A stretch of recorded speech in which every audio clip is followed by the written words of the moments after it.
What's up YouTube, Capital G here, talking about Maxx in this video and asking the question, now that Maxx has been taken out of the game for a significant amount of time, right, about 4 months, do you believe that the game of Yu-Gi-Oh! Is actually better for it? Do you prefer the game without Maxx, or do you believe that Maxx should have never been banned in the first place? Do you think after playing in a Maxx-less world, it should return at a certain number? I guess you could probably leave that in the comment section below. I feel like it's a really good time to revisit the Maxx discussion because we've had basically a full format under our belts to kind of play competitive Yu-Gi-Oh! And obviously look back at the competitive landscape and, you know, kind of look forward to what we expect the meta to be like. Now, I understand that this meta is basically in its genesis and its infancy. It's right at the beginning, especially with the Sky Strikers just touching down. But I think that we can look back at last formats and try to, you know, kind of compare it to when Maxx was at legal status, not just at 1, but at 2 and at 3,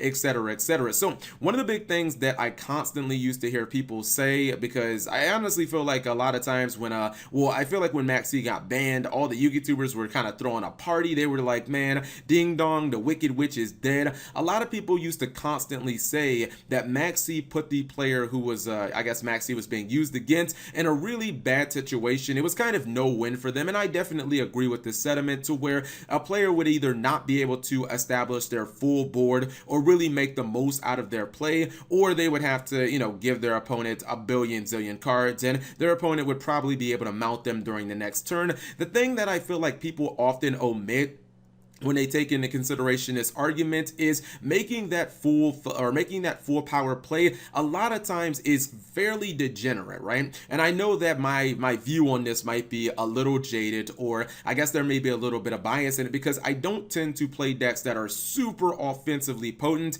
I don't really like to play a lot of like link spammy decks or really spam decks in general. And I kind of feel like without Maxx, you know, the world of Yu-Gi-Oh! Was supposed to be like super balanced and, man, we don't have to worry about this big evil. But when you really look at last formats and this format moving forward, do you believe that a lot of the degeneracy has been taken out of the game? Because I sure as hell don't. In fact, I feel like not only is degeneracy not being curbed, I think it's actually on the rise, and we've seen that in the last formats and in this format. I mean, let's just look at this, right?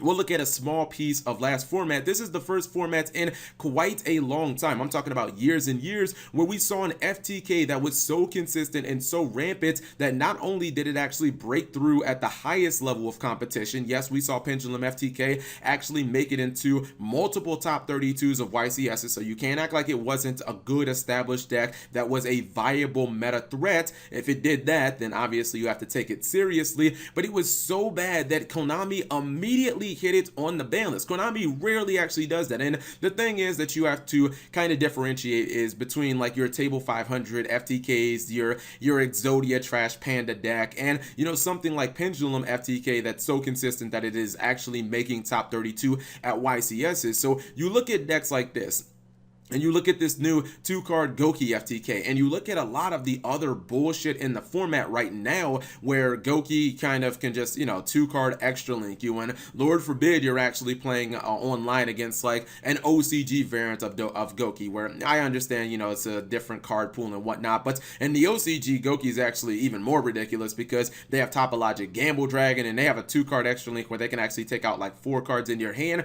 But you understand what I'm getting at. I'm looking at some of these plays and I'm just like, wow, none of this is actually fun to play against. None of this, in my opinion, is actually healthy, like good competitive play that has any semblance of you know, kind of good back and forth dueling, or basically the more skillful player is going to win. How many duels right now would you guys say, you know, you end up playing against like Spiral or Goki? I'm going to use those two because they're probably the best hyperlink decks in the game. But a lot of duels that like, or how many duels do you hear where one player basically went first, their opponent didn't open with a hand trap, and the other person just vomited all over the board? They were able to either extra link their opponent right out of the game with a Tri-Gate and a Firewall bounce and all this other disruption, or their opponent is able to make a fairly strong Nightmare Spiral board with Sleeper, and it's like, well, I went second and I didn't open a hand trap, so I basically lose. I feel like Yu-Gi-Oh has been in this kind of break my board, this break my board meta for such a long time, and while Maxx doesn't necessarily, like, it doesn't automatically stop that, Maxx being legal, I feel like it definitely puts a significant dent in it, because those are the decks that do that, the decks that have to basically pop off turn one and establish this super ridiculous board that I do believe is degenerate. I'm perfectly fine with you being able to summon 2 or 3 link monsters, but why the fuck do you need 6 link monsters? Seriously, like that's when things get completely out of hand. I feel like Maxx punishes those decks more than ever, right? Or more than anything in the game. And I think it's kind of bullshit when people act like Maxx is auto winning against every single deck in the meta, because if I looked at the meta right now, I think that there are a bunch of decks that can basically survive Maxx,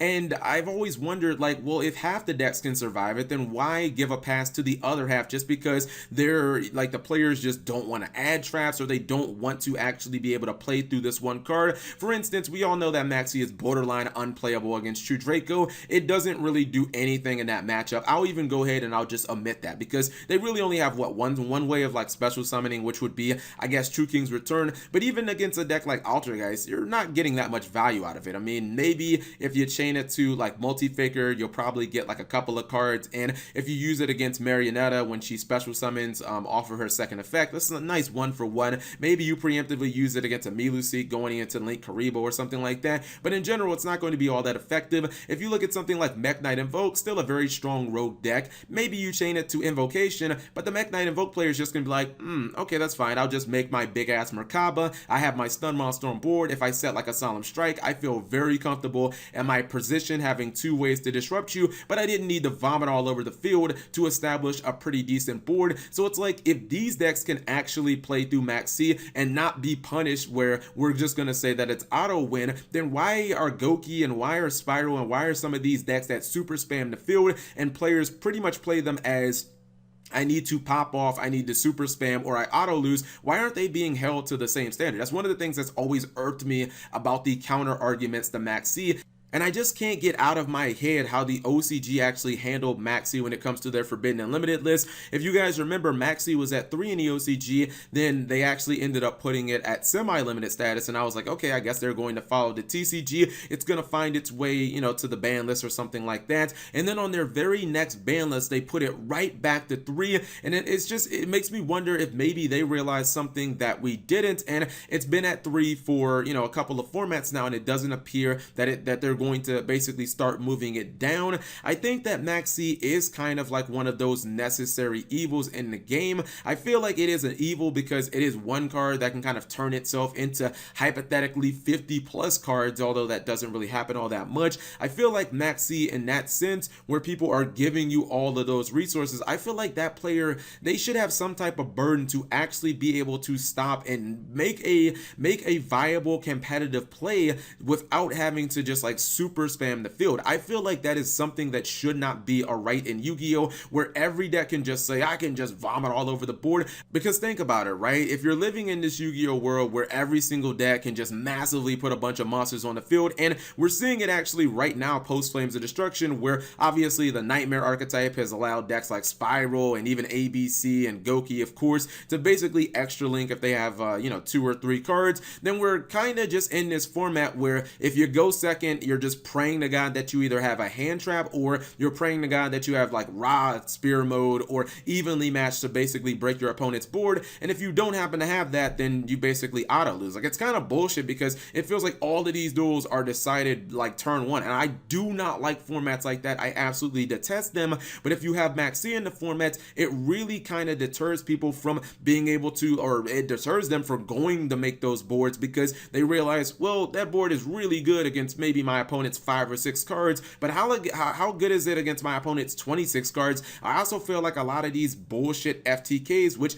again, I'm going to reiterate, these bullshit FTKs are not table 500. Some of them have actually made it to top 32 of YCSs. I feel like people would probably not run these as well, because yeah, if you go for the FTK, you're thinking, all right, I'm just going to play through Maxx.